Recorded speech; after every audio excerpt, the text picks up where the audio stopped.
Hey Castlers, I'm KELLBELL2385 here to go over a game from the 2023 Happy New Year tournament. This game was completed on January 29th of this year. It involved TIBBS0111 with the white pieces versus KELLBELL2385 with black. TIBBS would go on to place 4th in this tournament while KELLBELL would finish in 11th. YTD won this tournament, earning him his 5th LC title. Let's get to the game. TIBBS began with pawn to e4, and KELLBELL followed up with pawn to c5. That's the Sicilian defense castles. We eventually get the Bowdler attack. And then on his third move of the game, TIBBS played queen to f3, targeting that weak f7 pawn with his queen and bishop on c4. KELLBELL then plays the best move of knight to f6. Good job by her. You then get some more developmental moves. And KELLBELL eventually fianchettos her bishop right there on g7. And then you get castles.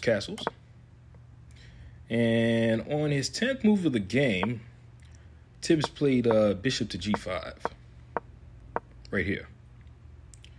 And that's an excellent move. It adds pressure by pinning the knight to the queen. All right. So that's a relative pin. Kelly responded with queen to e7. And then you get knight to c3 from TIBBS, which connects the rooks on the back rank. Hello, I see you there. And then TIBBS takes the knight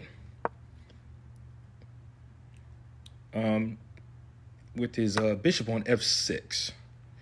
And that's considered a missed win from the computer. They say he overlooked an opportunity to win a queen. Instead, let's go back. Instead of doing that, he should have played knight to d5, like so. And then you get knight takes d5, and lo and behold, the bishop takes the queen. Now, you know, if you would rather preserve your queen, when he moves that knight to d5, KELLBELL could go back to queen to d8. All right, and then you'd move your knight to e2. And then you'd, if you're KELLBELL, move your king to h8 because you don't want that check. You know, when he takes that knight on f6, like so, it's not a check anymore. All right?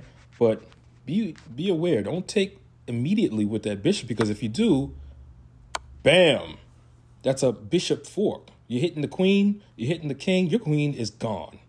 All right? So you're not going to do that. Instead, you're going to tickle the bishop. Get out of here with the pawn. But you're going to ignore that, and you take the bishop with your knight, and queen takes back. And as you can see, TIBBS will be up a piece and, you know, preparing to do more damage. You're all up in KELLBELL's kitchen. But let's go back to the position.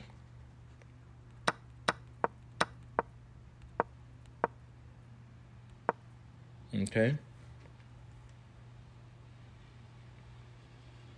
So, takes the bishop. And then there's a liquidation of pieces here. And then the position is pretty even, as the eval bar on the left says 0. I want to fast forward to the turning point of this game.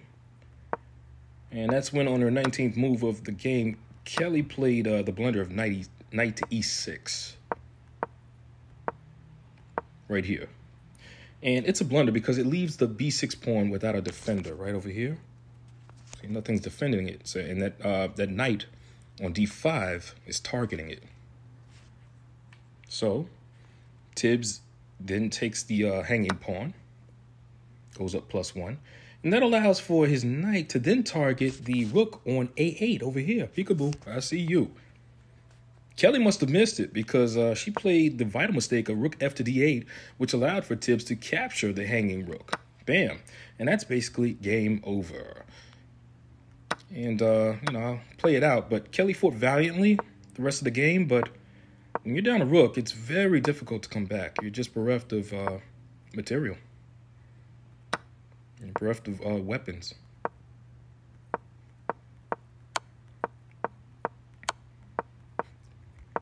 And she's hanging in there, but, you know, TIBBS eventually got his pawn close to promotion. And she eventually saw the writing on the wall and capitulated after move 51. right here. So a well-played game by TIBBS, who had just one mistake and one missed win, which we showed in the game. He also played at an 83% accuracy. Kettlebell wasn't bad herself, playing at a 76.6 accuracy, but it was that one blunder that did her in. So that's going to do it for today. I'm KELLBELL2385 for Let's Castle Chess, saying stay tuned, and I'll see you soon.